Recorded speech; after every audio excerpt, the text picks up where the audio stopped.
இன்றைக்கி என்ன ஆச்சுன்னா அப்பு கடை பிரியாணி கீழே கொட்டிடுச்சுங்க. எப்படின்னு கேட்டிங்கன்னா அவங்களோட லேபர் பண்ண சின்ன தப்பால் தான் கீழே கொட்டிச்சு. நம்ம இன்றைக்கி எங்கே இருக்கோன்னு பார்த்தீங்கன்னா அயப்பாக்கம் செல்லியம்மன் கோயிலாண்டு தாங்க இருக்கும். அங்கே தான் அவரோட புது ஷாப் வந்து இன்றைக்கி என்ன ஆஃபர்னா ஒரு பிரியாணி வாங்கினா இன்னொரு பிரியாணி வந்து ஃப்ரீ. ஸோ அந்த பக்கம் வந்து சிக்கன் பிரியாணி, இந்த பக்கம் வந்து பீஃப் பிரியாணி. டோக்கன் இருந்தால் தான் கொடுப்பேன்னு சொன்னாங்க. ஆனாலும் நான் கையில் கேஷ் வச்சுட்டு அந்த கூட்டத்தில் நுழையிற பார்க்குறேன். ஆனால் என்னால் முடியல. இருந்தாலும் நான் அப்போ அலப்புறேன், நீங்களே பாருங்களேன்.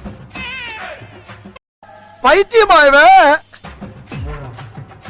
அப்புறம் என்ன ஃப்ரெண்ட்ஸ் ரொம்ப நேரமாக கத்தியிருந்தேன், யாரும் என்ன மதிக்கிறாமே தெரியல. ஸோ நான் பேக் சைட் போயிட்டேன் அப்படியே உங்களுக்கு அந்த பிரியாணியோட இதை காட்டலாம் சொல்லிட்டு அப்படியே ஐஃபோனை பிடிங்கி மேலே காட்டினா ஆஹா அனல் பறக்குது, செம்ம வெயில் ஃப்ரெண்ட்ஸ். ஆனால் இருந்தாலும் அவங்க அந்த வெயிலையும் பொருட்படுத்தாமல் கொடுத்துட்டு இருந்தாங்க எல்லாருக்குமே. நாங்களும் என்ன பண்ணால் அவங்க ஒரு அண்ணா ஃப்ரெண்டு பிடிச்சோம். காலையில் 9 மணியில் நிற்கிறோன்னா தலைலாம் கேடாகுது, நான் சீக்கிரம் கொடுனா நானே பார்சல் பண்ணிக்கிறேன் அப்படின்னு சொல்லிட்டு அவர்கிட்ட வந்து வாங்கி மொத்தம் நாங்கள் 4 பிரியாணி வாங்கினோம். எங்களுக்கு 4 பிரியாணி ஃப்ரீ, மொத்தம் டோட்டலாக 8 பிரியாணி. ஆனால் நான் எவ்வளோ நேரம் நின்றுதுமே நான் எங்களுக்கு என்ன எதுவும் எக்ஸ்ட்ரா இல்லையா அப்படின்னு கேட்டதுக்கு இந்தாப்பா உனக்கு வேணா ஒரு நல்லி ஒன்று தரேன், அந்த கவர் எடுப்பா அப்படின்னாரு. நானும் டப்புன்னு அந்த கவர் எடுத்துட்டேன். பாருங்கள் அந்த நல்லி பீஸ் இப்படி இருக்குன்னு. நீங்களும் அந்த பக்கம் போய் ட்ரை பண்ணி பாருங்கள். Tata bye bye.